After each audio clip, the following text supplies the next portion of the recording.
How to use Feynman technique to learn anything better.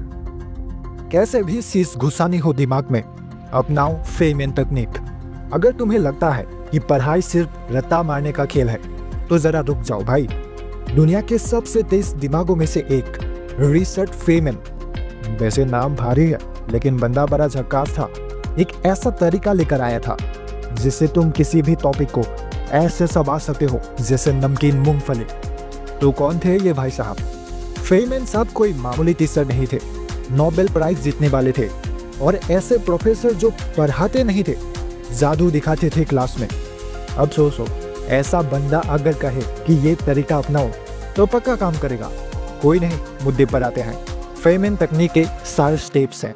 Step number 1, समझा दो किसी को, जैसे सामने वाला 5 साल का बच्चा हो। मान लो तुमने क्वांटम फिजिक्स पढ़ी, अब अपने सोते भाई या पड़ोसी के सिंटू को समझाओ जैसे वो डोरेमोन देख के आया हो। अगर तुम किसी चीज को बच्चे वाली भाषा में समझा सकते हो तो समझ लो तुमने सही में सीखा है। लेकिन अगर समझाते वक्त खुद की सांस फूल जाए या लगने लगे क्या बोल रहा हूं मैं, तो मतलब खुद ही कंफ्यूज हो। स्टेप नंबर 2, जहां अटक गए वहीं से फिर से पकड़ो किताब।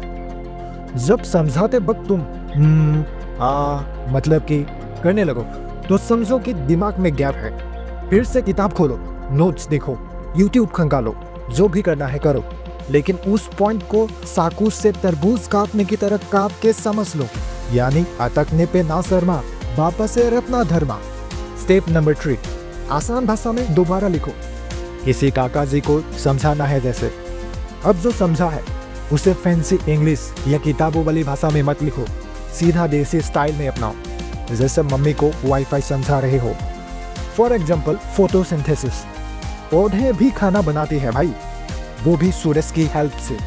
ऐसी भाषा बनाओ कि कोई भी बिना दिमाग खुजाए समझ जाए। स्टेप नंबर 4, अब एक बार कर लो फाइनल टच। अब जो लिखा है उसे जोर से पढ़ो जैसे किसी को सुनाना है।